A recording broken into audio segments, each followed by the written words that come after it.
Jadi istilah itu kiranya maksudnya apa? Dalam bagian kedua, saya mau mengangkat 5 prinsip paling penting dalam etika politik. Dan Anda akan melihat bahwa 5 prinsip itu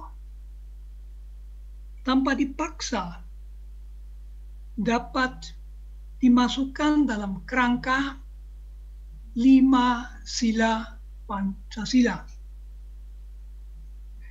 Sekarang saya mulai dengan bagian pertama, etika politik. Apa itu etika? Apa itu politik? Lalu seterusnya. Tidak perlu itu semua dicatat. Saya tidak tahu apakah catatan saya bisa diterima atau tidak di situ. Itu diringkas. Nah, etika membantu manusia menjawab pertanyaan, bagaimana aku harus membawa diri agar aku baik dan tidak jahat, agar apa yang kulakukan dapat ku pertanggungjawabkan. Ada 4 kata, tidak saya tulis di sini. Ada kata moral. Kata sifat. Moral berarti sesuatu dilihat dari sudut baik, buruk sebagai manusia. Jadi manusia baik adalah manusia yang secara moral baik, yang jahat secara moral jahat. Moralitas adalah seluruh aturan dalam bidang moral, kebiasaan, budaya, dan sebagainya. Setiap masyarakat mempunyai moralitas, tentu saja. Tidak selalu diikuti, karena ada orang yang bertindak tidak bermoral. Etika yang kita lakukan adalah pemikiran tentang moralitas. Tidak semua orang punya etika, tidak perlu. Etika itu untuk para filosof, memikirkan sebetulnya apa yang menjadi prinsip-prinsip moral. Kata etis lain lagi, kata etis cukup mirip dengan kata moral. Misalnya ini bisa dipertanggungjawabkan secara etis, berarti secara moral beres. Nah, kita bicara etika. Kita bertanya, bagaimana bisa manusia menjawab pertanyaan mengenai apa yang baik dan apa yang buruk, dan kita bicara di dalam bidang politik. Dan tidak etika pada umumnya, tetapi dalam bidang politik. Apa itu politik? Politik tidak ada satu definisi, tapi mungkin yang paling baik adalah politik adalah urusan atau kegiatan bagi dan dalam acuan masyarakat sebagai keseluruhan. Jadi berpolitik berarti bertindak, merencanakan, bertanggung jawab, melihat seluruh masyarakat, bukan sebagian. Di mana seluruh masyarakat ditampung di dalam sebuah negara. Jadi berpolitik adalah mengenai bagaimana bertindak, merencanakan mengenai negara. Nah, sekarang kita bertanya, etika wilayah politik. Etika wilayah politik, jadi etika politik, menjawab pertanyaan bagaimana bagaimana kita harus mengurus masyarakat agar urusan itu baik dan tidak jahat. Jadi orang bisa menangani masyarakat secara jahat, tetapi harusnya secara baik. Jadi bagaimana? Terutama adil. Adil itu keutamaan paling penting dalam politik. Bagaimana supaya politisi dapat mempertanggungjawabkan perpolitikannya itu dijawab oleh etika politik. Di situ kita membedakan dua hal. Etika dan moralitas politisi. Politisi itu orang yang berpolitik. Para eksekutif, para legislator, dan sebagainya. Jadi etika politisi dari etika politik.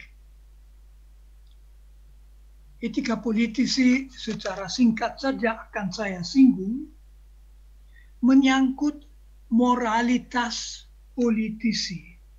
Jadi bagaimana seorang politisi seharusnya membawa diri dalam politik. Yang dimaksud adalah mutu moral politisi sebagai manusia. Terus terang saja, kita ingin punya politisi yang menangani Indonesia dan juga yang menangani negara-negara lain yang bermoral. Bermoral dalam dimensi politik, yang etis, bukan bajingan politik. Nah, saya menyebutkan 4 tuntutan terhadap politisi. Pertama, dia harus jujur, bukan pembohong. Masyarakat berhak untuk tidak dibohongi. Kalau dibohongi politisi itu bangsat. 2, dia harus mempunyai dedikasi. Jadi politisi itu lain daripada hidup dari menjual barang. Menjual barang juga baik, tapi tidak perlu dedikasi. Tidak perlu hati ikut. Tidak perlu berkorban. Politisi harus bisa berkorban demi tugasnya. Lalu dia mau bertanggung jawab. Maksudnya, itu yang ketiga, dia harus mau dituntut pertanggungjawaban. Kita rakyat berhak bertanya, gimana Anda mempertanggungjawabkan kepemimpinan Anda? Atau apa yang Anda lakukan di DPR misalnya. Keempat, politisi selalu berpolitik atas dasar prinsip-prinsip etika politik yang akan saya jelaskan. Saya mau tambah. Cacat terbesar politisi adalah korupsi. Korupsi adalah pengkhianatan terhadap panggilan politisi untuk memajukan keselamatan masyarakat. Jadi kalau di dalam politik ternyata masih banyak koruptor, itu tanda buruk bagi kualitas politisi, bahkan kualitas berpolitik, juga kualitas negara. Ini mengenai etika politisi. Tapi sekarang saya baru sampai pokok bahasan dalam pertemuan pertama kita ini, yaitu etika politik. Apa yang dimaksud dengan etika politik?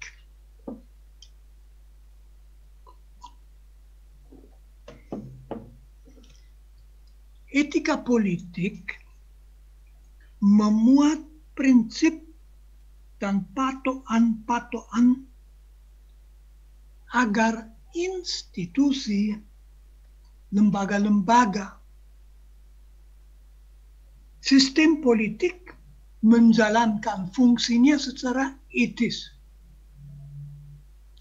Jadi sekali lagi, etika politik merumuskan tuntutan supaya kehidupan perpolitikan etis dan bukan tidak etis, bukan bajingan.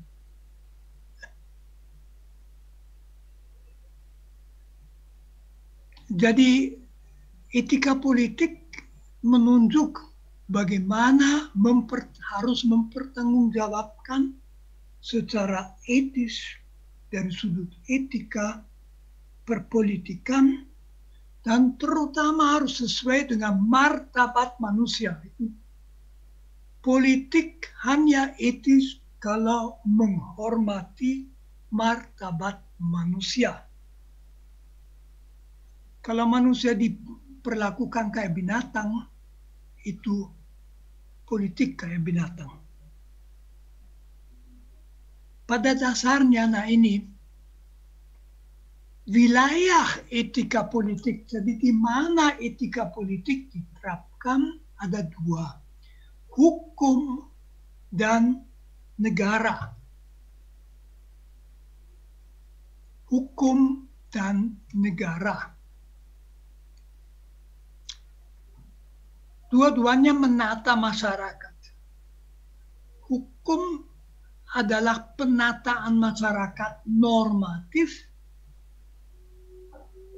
Negara, pemerintahan adalah penataan masyarakat efektif. Penataan normatif berarti memberitahu bagaimana seharusnya. Jadi itu hukum. Hukum memberitahu bagaimana kita sebagai warga negara seharusnya membawa diri dalam masyarakat. Yang memastikan secara efektif bahwa kita membawa diri secara seharusnya adalah pemerintahan, adalah negara. Misalnya melalui polisi dan sebagainya dan aparat. Jadi hukum memberitahu bagaimana kita harus hidup, tetapi negara melakukan perpolitikan supaya kita nyata hidup secara etis.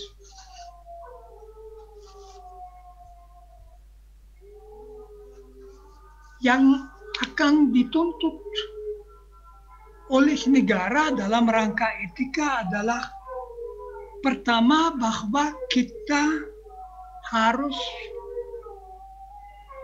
membawa diri sesuai dengan hukum yang berlaku. Itu namanya negara hukum. Negara sendiri bertindak dalam batas-batas hukum. Presiden, menteri, perdana menteri, gubernur dan sebagainya punya kekuasaan. Kekuasaan itu hanya etis kalau dijalankan dalam rangka hukum. Itu namanya negara hukum. Mereka harus menjalankan kekuasaan sesuai, ini penting dan mungkin tidak begitu diketahui, sesuai dengan prinsip subsidiaritas. Apa itu prinsip subsidiaritas?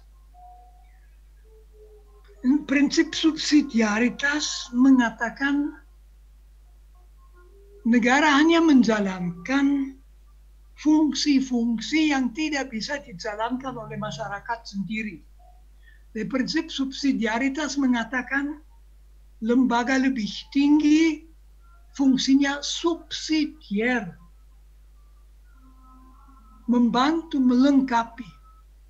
Ada hal-hal yang tidak bisa dilakukan oleh kampung atau oleh provinsi. Itu tugas negara. Tapi mencampuri kehidupan keluarga misalnya, itu berarti negara melampaui haknya. Itu tidak etis, harus ditolak, boleh dilawan. Jadi dengan alasan apapun, negara tidak berhak mencampuri begitu saja kehidupan orang yang tidak mengganggu orang lain. Prinsip subsidiaritas. Lalu yang ketiga dari negara hukum, prinsip subsidiaritas. Ketiga, negara modern harus dikuasai secara demokratis. Kekuasaan harus dijalankan sesuai dengan kehendak rakyat. Kita tidak menerima lagi bahwa ada kelompok bangsawan yang begitu saja berhak menata masyarakat. Juga tidak ada agama yang mengklaim bahwa agama berhak menata masyarakat. Masyarakat ditata atas dasar kehendak masyarakat sendiri. Itulah demokrasi. Jadi ini sedikit, ini bagian pertama dari omongan saya. Saya menjelaskan apa itu etika politik. Saya menjelaskan bahwa dibedakan dari etika politisi. Etika politisi supaya politisi sendiri adalah orang jujur, adil, orang berdedikasi, orang bertanggung jawab. Tetapi etika politik itu bagaimana negara harus dijalankan secara etis. Di situ kita melihat negara harus negara hukum. Tidak boleh negara sewenang-wenang, kekuasaan sewenang-wenang. Harus memperhatikan prinsip subsidiaritas. Jadi negara jangan mengira bisa mencampuri semua. Bisa, tapi nggak boleh. Sama saja kalau misalnya negara mau mencampuri agama dan misalnya mengangkat uskup-uskup dalam gereja Katolik.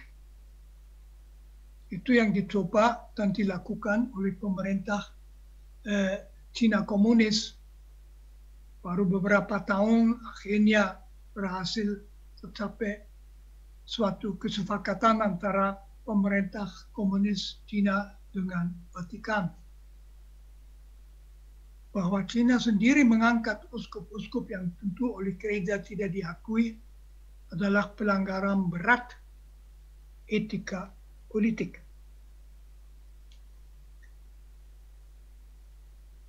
Sekarang sesudah bagian kedua, sesudah bagian pertama, saya mau masuk bagian kedua. Bagian kedua adalah prinsip-prinsip etika politik. Tadi saya hanya menjelaskan sangat umum, harus negara hukum, subsidiar, dan sebagainya. Tetapi etika politik jauh lebih rinci. Etika politik itu berkembang sejak ratusan tahun dan banyak didukung sekarang oleh kesepakatan internasional seperti misalnya Declaration of Universal Human Rights yang disepakati oleh banyak sekali negara, diputuskan oleh PBB tahun 1948 misalnya. Nah, saya sekarang mau menjelaskan prinsip-prinsip itu. Dan saya dengan senang hati menempatkannya di dalam kerangka Pancasila. Jadi saya akan mengajukan 5 prinsip. Dan Anda mudah akan melihat itu sesuai dengan Pancasila. Akan ada prinsip ke-6 yang di Pancasila belum ada, nanti saya sebutkan. Tapi sekarang lebih dulu sedikit mengenai Pancasila. Pancasila itu kadang-kadang kita mungkin merasa berlebihan omong tentang Pancasila. Pancasila itu baik, Pancasila itu luhur, ada BPIP mengenai Pancasila. yang menulis macam-macam hal. Ada yang sedikit fed up, udah muak denger itu. Tetapi saya boleh membuat sugesti, jangan fed up. Dalamilah Pancasila. Saya selalu kagum kok Bung Karno di tahun 1945 mampu mencetuskan Pancasila yang kemudian langsung disadari sesuatu yang sangat bagus dan mendapat bentuk akhir. Kita tahu pada tanggal 18 Agustus 1945 di dalam Undang-Undang Dasar, dalam pembukaan Undang-Undang Dasar, di mana 5 prinsip Pancasila itu disebut. Ada 2 segi yang bagi saya mencolok pada Pancasila. Yang satu adalah fungsi Pancasila.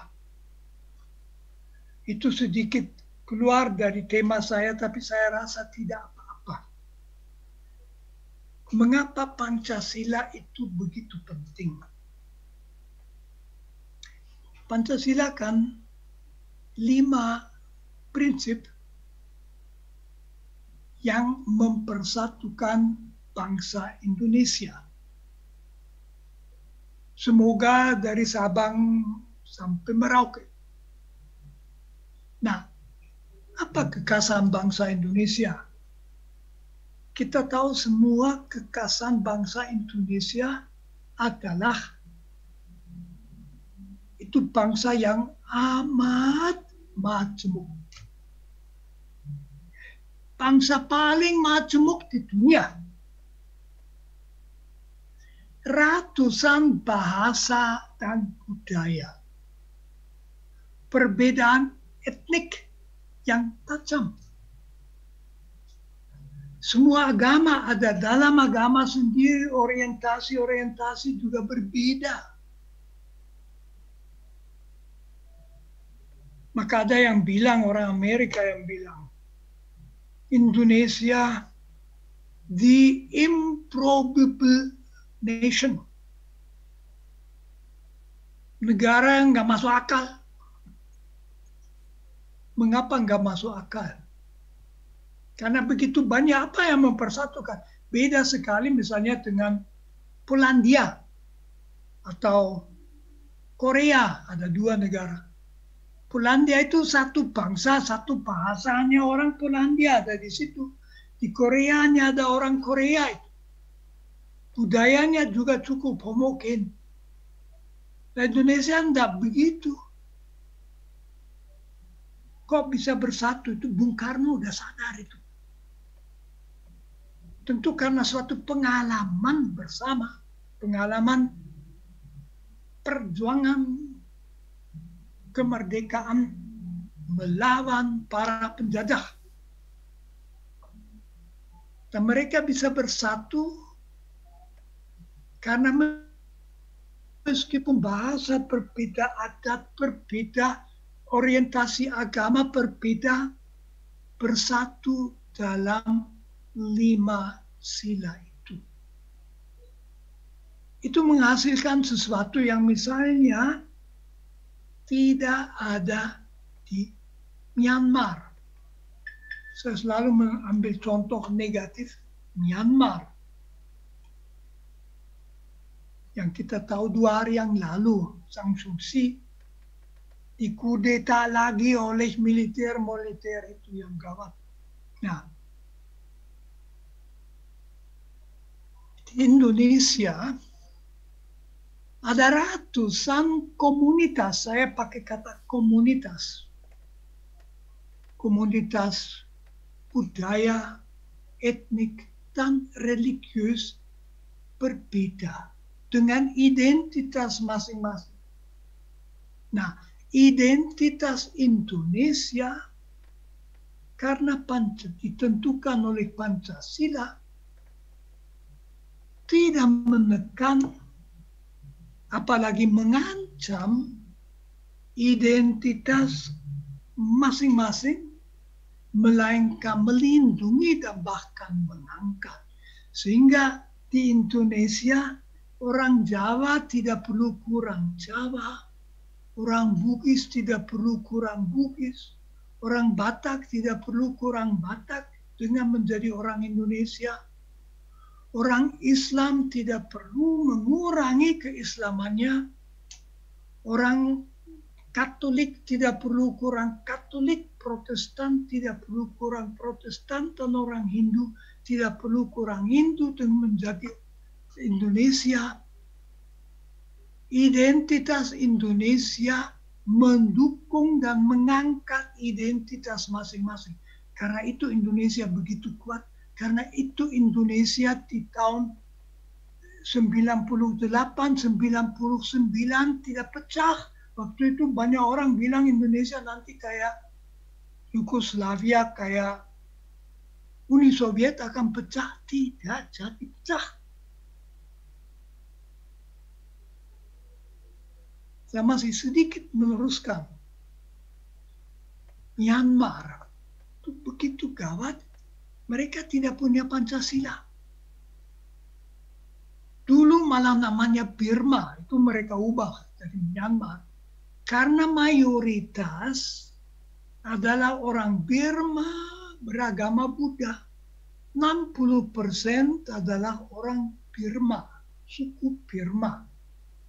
Lah yang 40 lain ada suku-suku di perbatasan antara Myanmar dan Tiongkok, Myanmar dan Thailand, Chan, Kachin, dan sebagainya. Suku-suku itu kebanyakan Kristiani. Lalu kita tahu semua kasus Rohingya, suatu yang jahat. Betul-betul mereka diancam, dibunuh sampai hampir 1 juta melarikan diri. 1 juta orang melarikan diri ke Bangladesh yang sudah susah. Bukan hanya itu, orang Islam yang bukan Rohingya juga dimusuhi dan dibunuh. Karena Myanmar identitasnya ya adalah sebetulnya Burma dan Buddhis. Andai kata mereka punya kayak Pancasila, bisa bersatu tanpa perang. Itu yang harus kita syukuri.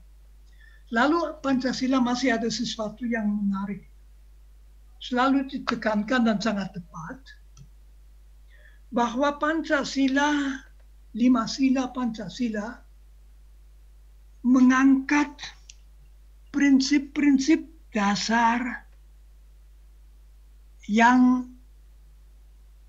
kehidupan bersama bangsa Indonesia yang macam itu. Jadi 5 sila itu mengungkapkan bagaimana orang Indonesia sudah sebelum Pancasila dirumuskan hidup bersama. Jadi Pancasila bagi mereka itu bukan sesuatu yang asing, bukan diimpor, bukan pikiran pinter Bung Karno, tetapi sudah mereka hayati. Bung Karno hebatnya bahwa dia bisa merumuskan itu dalam 5 prinsip. Tetap saya anggap itu suatu masterpiece dari Soekarno itu. Hebat luar biasa. Nah, poin kedua yang banyak orang belum menyadari dan ini akan saya pakai. 5 sila yang berakar dalam budaya Indonesia dalam itu sekaligus mengungkapkan prinsip-prinsip etika politik paling modern yang semakin disepakati di mana-mana. Itu yang akan saya jelaskan. Saya mau menjelaskan dan Ibu Hana nanti menghentikan saya kalau terlalu panjang karena saya tidak persis tahu kapan saya mulai. 5 prinsip yang perlu dalam politik yang etis selalu dituruti, ditaati adalah pluralisme, hak asasi manusia, solidaritas bangsa dalam satu negara, demokrasi, dan keadilan sosial. Tadi saya katakan ada prinsip ke-6 yang tidak ada di situ. Apa itu prinsip ke-6? Mestinya Anda tahu. Orang Katolik mesti tahu karena Paus Fransiskus menulis surat panjang lebih dari 200 halaman mengenai itu, yaitu keutuhan lingkungan hidup, keselamatan dunia rumah kita. Fransiskus menulis Laudato Si itu. Itu belum ada di Pancasila. Apa kelupaan? Tidak. Perhatian pada lingkungan hidup itu baru mulai di tahun 60-an. 20 tahun sesudah Pancasila dirumuskan. Baru di situ mulai disadari itu ada sesuatu yang perlu. Sekarang mutlak perlu perpolitikan yang etis, harus menjaga keutuhan rumah kita bersama bumi ini. Saya sendiri memasukkan etika lingkungan hidup, keutuhan, tuntutan bahwa keutuhannya harus dijamin ke sila yang kedua. Kemanusiaan yang adil dan beradab. Manusia yang beradab tidak hanya terhadap manusia lain, tetapi juga terhadap alam, itulah. Jadi cocok di situ. Oke, sekarang saya mau masuk sedikit menjelaskan 6 prinsip itu. 5 pertama kelihatan sekali dalam kaitan urutan logika Pancasila.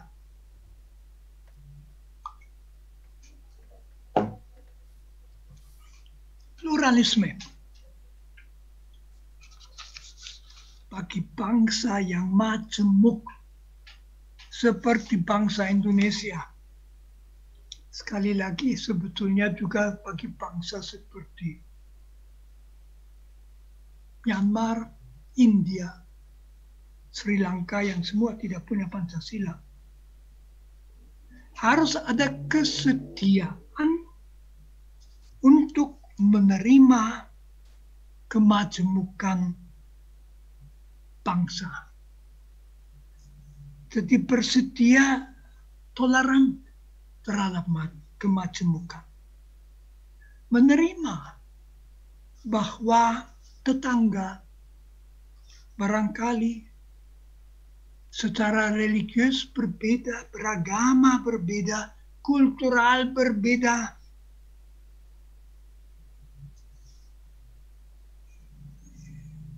Filosofis dalam pandangan hidup bisa ada perbedaan, banyak, kita saling menerima dalam perbedaan. Itu juga menuntut suatu kemampuan psikologis.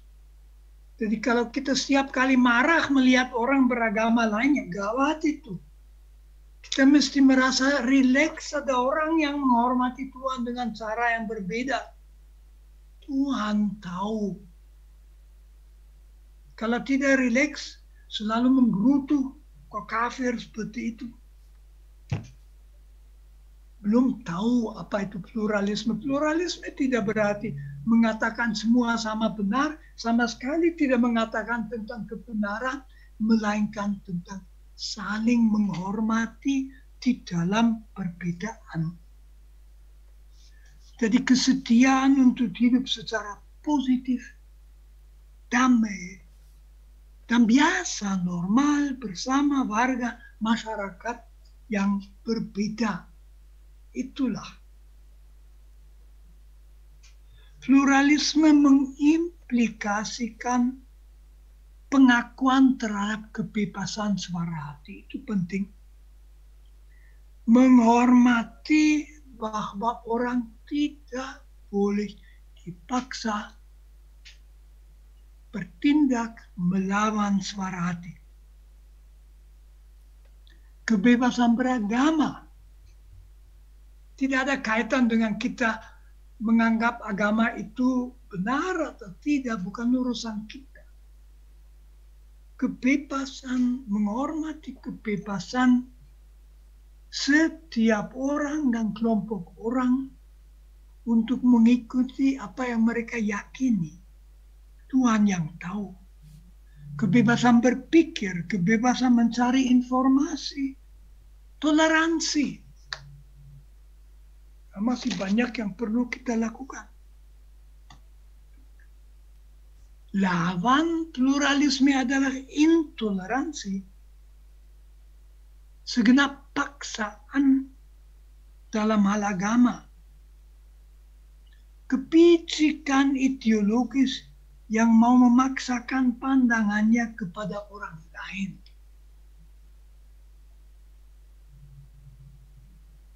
Prinsip pluralisme terungkapnya itu dalam ketuhanan yang Maha Esa, yang menyatakan bahwa di Indonesia tidak ada orang yang boleh didiskriminasikan karena keyakinan religiusnya. Rumusan bagus, ketuhanan yang Maha Esa. Kata ketuhanan daripada Tuhan mengakui bahwa ada pandangan tentang Tuhan yang sangat berbeda. Dalam bahasa Inggris, kalau saya terjemahkan sila pertama, saya biasanya mengatakan believe in, itu tidak eksplisit dikatakan, bukan believe in one God, tetapi believe in one divinity. Bagaimana divinity itu dimengerti, itu bukan urusan saya sebagai orang pengikut Yesus. Saya punya pandangan jelas mengenai divinity itu dari iman saya dari Yesus. Orang lain punya pandangan lain, ya silahkan, monggo. Jadi orang tidak boleh didiskriminasikan karena keyakinan religius. Kemampuan untuk bersikap pluralis adalah bukti keberadaban dan kematangan karakter kolektif suatu bangsa. Jadi bangsa yang masih intoleran itu belum matang, belum berbudaya, belum keberadaban, belum beradab. Beradab, hormatilah perbedaan. Kita punya sistem hukum, hukum harus dijalankan oleh semua, hukum sendiri tidak boleh bertentangan dengan pluralisme itu. Jadi etika pemerintahan dan etika hukum menuntut hormat pada pluralisme. Prinsip kedua, hak asasi manusia. Itu dari semua prinsip itu yang paling mendasar. Apa itu hak asasi manusia? Itu hak yang dimiliki manusia karena dia manusia, bukan karena diberikan oleh masyarakat. Itu suatu keyakinan yang baru muncul sejak 400 tahun. Sejak keambrukan feudalisme tradisional. Mulai disadari ada perlakuan-perlakuan tertentu terhadap manusia yang tak pernah dapat dibenarkan. Negara pun tidak boleh membuat undang-undang yang melanggar. Hak asasi manusia. Hak asasi manusia akan saya bicarakan seminggu lagi, jadi tidak usah masuk secara rinci. Hak asasi manusia itu mutlak dalam arti bahwa tidak dapat dibenarkan, diabaikan, apalagi dilanggar.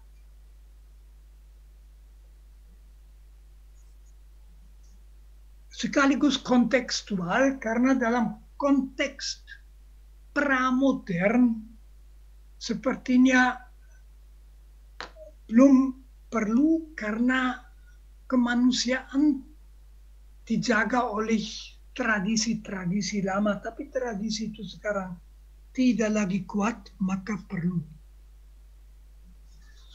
Dibedakan 3 generasi hak asasi manusia akan saya jelaskan. Generasi abad yang muncul disadari abad ke-17 kan ke-18 itu kebebasan, hak demokratis dan hak atas perlindungan hukum. Lalu hak asasi manusia itu harus dihormati dan prinsip mayoritas juga tidak boleh melangkahi. Jadi nanti kita bicara ini saya keliru di dalam kertas, maka saya heran kok tulis tidak tertata. Oke. Jadi generasi kedua hak asasi manusia adalah hak sosial yang dulu udah di Undang-Undang Dasar 45. Misalnya hak untuk tidak dibiarkan dalam kemiskinan, hak atas upah yang adil, hak atas pendidikan, dan sebagainya. Generasi ketiga itu baru tahun 60-an hak kolektif, misalnya suku-suku terasing atas budaya dan lingkungan mereka sendiri. Ada juga hak asasi manusia yang dalam kondisi apapun tidak boleh dilanggar. Itu pun akan saya bicarakan minggu depan, jadi tidak perlu sekarang saya masuk di sini. Pokoknya bahwa negara dijalankan sesuai hak asasi manusia adalah sangat fundamental. Bahwa hak asasi manusia akhirnya oleh MPR pilihan rakyat pertama sesudah reformasi dimasukkan ke dalam Undang-Undang Dasar kita, terutama dalam pasal 28, adalah suatu kemajuan luar biasa. Tidak pernah kita boleh mengizinkan itu dicabut lagi. Prinsip ketiga, etika politik, solidaritas bangsa dalam satu negara. Negara bukan sekedar struktur kekuasaan administratif, melainkan ungkapan solidaritas suatu bangsa senasib sepenanggungan. Manusia hanya hidup menurut harkatnya apabila ia hidup tidak hanya bagi dirinya sendiri, melainkan menyumbang sesuatu pada hidup manusia-manusia lain. Itu namanya sosialitas manusia. Sosialitas manusia berkembang secara melingkar. Ada keluarga, kampung, kelompok etnik, kelompok agama, kebangsaan, solidaritas sebagai manusia. Maka di sini termasuk rasa kebangsaan. Manusia menjadi seimbang apabila semua lingkaran kesosialan itu tadi dihayati dalam kaitan dan keterbatasan masing-masing. Kalau misalnya di atas nama agama, identitas kebangsaan diremehkan, itu suatu cacat dalam struktur mental sosial seseorang. Agama tidak bertentangan dengan kebangsaan. Solidaritas itu dilanggar dengan kasar oleh korupsi. Korupsi bak kanker yang menggerogoti kejujuran, kesosialan, tanggung jawab, sikap objektif dan kompetensi orang-orang dan kelompok orang yang korup. Korup membuat mustahil orang mencapai sesuatu yang mutu. Jadi sila ketiga Pancasila Persatuan Bangsa itu juga menuntut bahwa korupsi tidak dibiarkan. Prinsip etika politik keempat adalah demokrasi atau prinsip kedaulatan rakyat. Yang dimaksud tak ada manusia, misalnya seorang raja atau sebuah elit atau sekelompok ideolog, misalnya sebuah partai politik, misalnya partai komunis atau sebuah partai agama. Juga tidak ada sekelompok pendeta, pastor, ulama berhak untuk menentukan dan memaksakan bagaimana orang lain harus atau boleh hidup. Demokrasi berdasarkan kesadaran bahwa mereka yang dipimpin berhak menentukan siapa yang memimpin mereka dan kemana mereka itu dipimpin. Itu demokrasi. Kita perlu pimpinan, tetapi kita sendiri menentukan siapa yang memimpin kita. Karena manusia itu semua sama derajatnya. Nggak ada yang lahir untuk memimpin dan yang lahir untuk dipimpin. Demokrasi adalah kedaulatan rakyat. Nah ini, plus prinsip perwakilan. Tentu perwakilan. Tanpa perwakilannya, tidak mungkin seluruh bangsa mengambil keputusan macam-macam, apa undang-undang sebagainya. Jadi adanya Dewan Perwakilan Rakyat, adanya Dewan Perwakilan Rakyat ditentukan nyata-nyata oleh rakyat, itu penting untuk demokrasi. Jadi demokrasi memerlukan sebuah sistem pemerintah penerjemah kehendak masyarakat ke dalam tindakan politik, itu perwakilan. Lalu perlu diperhatikan demokrasi itu hanya berjalan baik atas dua dasar. Dasar pertama adalah pengakuan dan jaminan terhadap hak-hak asasi manusia. Mengapa? Mengapa demokrasi hanya bisa dengan hak asasi manusia? Itu sederhana sekali. Dengan hak asasi manusia dicegah kediktatoran mayoritas. Bahwa keputusan politik biasa ditentukan, kalau tidak ada kesepakatan, ditentukan oleh yang banyak dan bukan oleh yang sedikit, sangat masuk akal. Tetapi ada hal-hal yang asasi, ya, termasuk hak asasi manusia.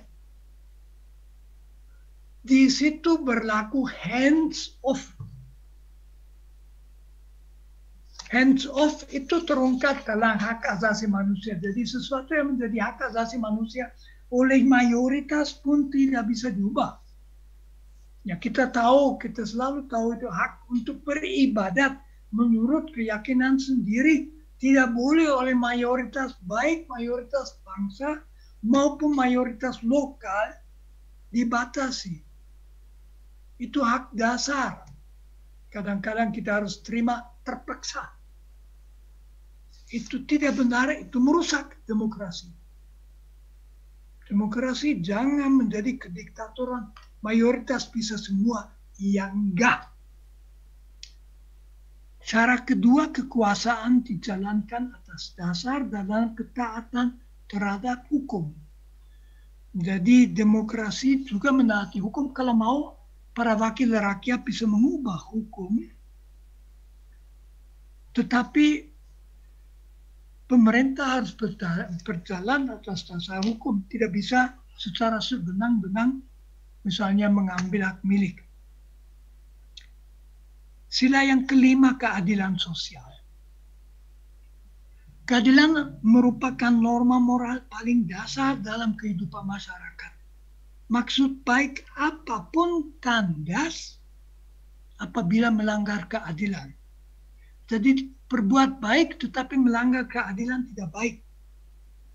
Moralitas masyarakat mulai dengan penolakan terhadap ketidakadilan. Keadilan sosial mencegah bahwa masyarakat pecah ke dalam dua bagian, bagian atas yang maju terus dan bagian bawah yang paling bisa survive hari berikut. Tuntutan keadilan sosial tidak boleh difahami secara ideologis sebagai pelaksana ide-ide, ideologi, agama-agama. Keadilan sosial tidak sama dengan sosialisme. Keadilan sosial adalah keadilan yang terlaksana dan tercapai dengan membongkar ketidakadilan dalam masyarakat. Kita tidak pernah akan punya masyarakat yang 100% adil, tapi ketidakadilan yang difahami harus dibongkar. Di mana perlu diperhatikan bahwa ketidakadilan itu struktural. Jadi biasanya tidak hanya dari kehendak tidak adil seseorang, tapi struktur kekuasaan, dan itu biasanya hanya bisa diubah dengan perjuangan dari bawah. Karena itu dalam hal ini Bung Karno keliru waktu mengatakan hak asasi manusia tidak bisa membuat perut rakyat penuh. Tidak betul. Hanya kalau rakyat bisa memprotes, para politisi akan memperhatikan perut rakyat kecil. Ketidakadilan struktural yang paling gawat sekarang adalah sebagian besar kemiskinan. Ada ketidakadilan struktural lain, misalnya diskriminasi di semua bidang terhadap perempuan, juga diskriminasi tradisional, perbudakan, diskriminasi atas ras, suku, budaya, agama. Nah, saya mendekati akhir dari pembicaraan saya, ke-6 keutuhan lingkungan hidup. Saya tadi mengatakan ini sebaiknya dimasukkan kalau di Pancasila di sila yang kedua. Yang jelas kita bertanggung jawab atas keutuhan alam, rumah kita bersama. Itu dulu nggak sadar. Sekarang situasi sudah gawat. Suhu udara naik, laut akan naik, tempat kering akan bertambah dan sebagainya. Kalau mau ditempatkan dalam kerangka itu. Jadi ini hanya mau saya sebutkan. Saya akhiri omongan saya dalam pendapat saya. Tantangan etika politik paling serius di Indonesia sekarang ada 3. Pertama, kemiskinan. Jadi ketidakpedulian dan kekerasan sosial paling gawat. Kalau kita punya masyarakat terpecah, 50% hanya hidup pas-pasan, yang lain naik terus, gawat masa depan. 2, ekstremisme ideologis, khususnya ekstremisme ideologi agama, di mana mereka merasa tahu kehendak Tuhan, merasa berhak juga memaksakan pendapat mereka pada masyarakat. Tidak ada paksaan di bidang agama. Itu penting sekali. Itu tantangan kita ditantang. Yang terakhir tentu korupsi. Terima kasih teman-teman. Sekarang saya berhenti. Saya kembalikan kepada moderator Ibu Hana.